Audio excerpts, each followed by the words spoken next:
आप सबके हृदय में विद्यमान प्रभु को प्रणाम करती हूँ।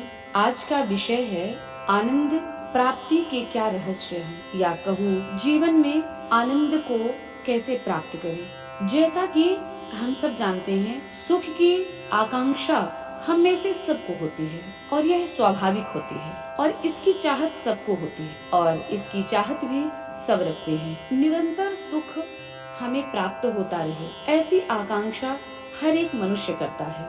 पर देखा ऐसा जाता है कि इस आकांक्षा की पूर्ति कोई बिरले ही कर पाते हैं, क्योंकि हम यह ढूंढ ही नहीं पाते कि आनंद का उद्गम स्थान कहाँ है, आनंद की प्राप्ति कैसे करें। हम कारण को ढूंढ ही नहीं पाते और जब तक कारण का पता नहीं होगा तो उस वस्तु की प्राप्ति कैसे संभव है। इसलिए हमारा जीवन अनुमान लगाने में, इधर उधर भटकने में, खोजने में निकल जाता है और हमें जब सही दिशा प्राप्त नहीं होती तो हम आनंद की प्राप्ति वस्तुओं में करने की तलाश करने लगते हैं। फिर हम साधन जुटाने लगते हैं और जड़ पदार्थ में सुख की अनुभूति प्राप्त कर आनंद की तलाश करने लगते हैं। तो क्या बेचारे जड़ पदार्थ में इतनी क्षमता होती है क्या, जो स्वयं चेतनाहीन होते हैं, क्या हमें आनंद प्रदान कर सकते हैं? अरे नहीं, जो स्वयं चेतना शून्य है, चेतनहीन है, वह किसी और को चेतना कैसे प्रदान कर सकता है, वह किसी और को आनंद कैसे प्रदान कर सकता है। तो कह सकते हैं कि आनंद का उद्गम स्थान चेतन, आत्म एवं ब्रह्म है। यदि हम इन चीजों की सन्निधता प्राप्त कर लें तो वास्तविक सुख प्राप्त किया जा सकता है, या कहूँ तो हमें आनंद की प्राप्ति हो सकती है। उदाहरण से समझने का प्रयास करते हैं। किसी भी रिश्ते पे हम बहुत आत्मीयता रखते हैं, प्रेम रखते हैं, सुख प्राप्त करते हैं। वह रिश्ता अगर हम समीप रहने लगते हैं तो कुछ दिनों में बोझ बन जाता है। क्यों? क्योंकि किसी भी चीज से वास्तविक आनंद प्राप्त नहीं हो सकता। वास्तविक आनंद तो आत्मा से ही प्राप्त होता है, क्योंकि वास्तविक आनंद तो परमात्मा की सन्निधता और चेतना से ही प्राप्त किया जा सकता है। और चेतन की खोज में हम जीवन में बहुत सारी चीजों को इकट्ठा कर लेते हैं। उदाहरण के लिए, कोई स्त्री बड़ी रूपवान होती है, उसके प्रति हमारा बड़ा मोह और आकर्षण रहता है, पर जब उस शरीर में रहने वाली जीवात्मा हमसे कटु वचन बोलने लगे, दुर्व्यवहार करने लगे, शत्रुता रखे, तो वह आकर्षण कहाँ रह जाता है। या फिर जब हमारा प्रिय साथी खो जाए या उसकी मृत्यु हो जाए तो उसके शरीर को हम दूर करते ही हैं, हमें दूर होना ही पड़ता है उस शरीर से। तो इससे तो यही सिद्ध हुआ कि सारी चीजें आकर्षण मात्र है, वास्तविक आनंद नहीं कहा जा सकता। इसी प्रकार धन संपत्ति का आकर्षण भी ममता के ऊपर ही निर्भर करता है। जब तक वह अधिकार में है तभी तक आनंददायक रहता है, तभी तक आनंददायक होता है। जब हमारे अधिकार में वह चीज नहीं होती, वह हमें सुख प्रदान नहीं करती। संतों द्वारा ऐसा कहा जाता है कि देवता विश्वास में रमते हैं और श्रद्धा और विश्वास के अनुसार हमें फल प्रदान करते हैं। जिसमें श्रद्धा नहीं, उनके लिए देव मंदिर में प्रतिष्ठित जो प्रतिमाएं होती हैं, वह एक पत्थर मात्र। जिनके मन में भावनाएं हैं, वह मंदिर में जाके उस पत्थर के देवता में भगवान का दर्शन करते हैं, और जिनके अंदर भावनाएं नहीं होती, भावनाएं शून्य होते हैं, वह भगवान में भी पत्थर का दर्शन करते हैं।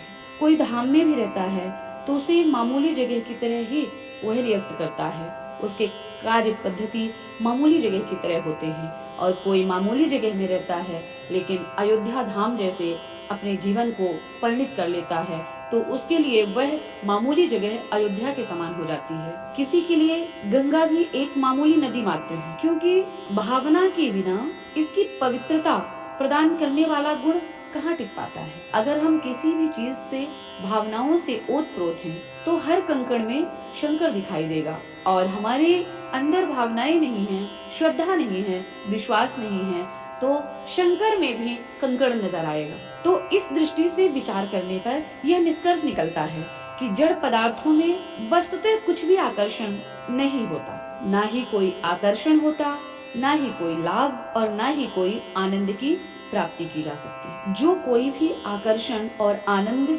यहाँ दिखाई पड़ता है, उसका आधार केवल चेतन है, अर्थात चेतन ही सब कुछ है, भावनाएं ही सब कुछ होती हैं।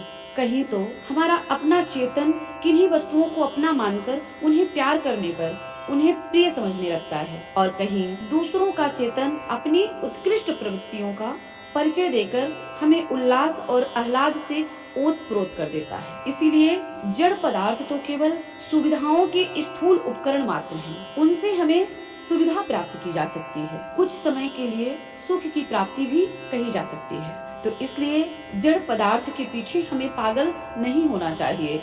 हमें चेतन का महत्व समझना चाहिए और उसका सही मूल्यांकन करना चाहिए और उसी की समीपता और उपलब्धि का प्रयत्न करना चाहिए। तभी सही मायने में आनंद की प्राप्ति होगी। और चेतना का भंडार हमारे भीतर भरा हुआ है, हम उसको इधर उधर क्यों खोज रहे हैं? हमें कुछ खोजना ही है तो स्वयं को खोजना होगा, क्योंकि सारा सार जीवन का हमारे अंदर विद्यमान है, कहीं अत्र तत्र नहीं। चेतना का सम्मिश्रण जब हम किसी वस्तु में कर देते हैं तो वह हमें सुंदर लगने लगती है, तो उसी चेतना का सम्मिश्रण हमें अपने अंदर कर लेना चाहिए।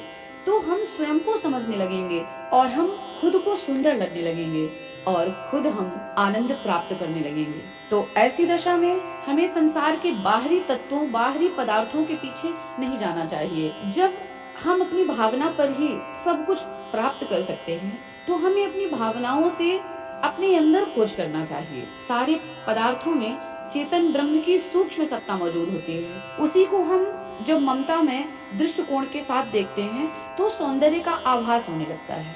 वस्तुतः वह स्थूल जगत जड़ मात्र है। जड़ में ना तो जीवन है और ना ही आनंद। उसको महत्व क्यों दें और क्यों उसके संचयन सानिध्य के पीछे हम पागल होते हैं? जब भावना ही एकमात्र आनंद का उद्गम है तो उसका परिष्कार करके संसार के समस्त जड़ चेतन को आत्मीयता की भावना के साथ क्यों ना देखा करें, जिससे यह सब कुछ आनंदमय और आनंदमय ही प्रतीत हो। कहने का सार यही है कि आनंद तो हमारे अंदर समाहित है, केवल भावनाओं से प्रकट करने की आवश्यकता है।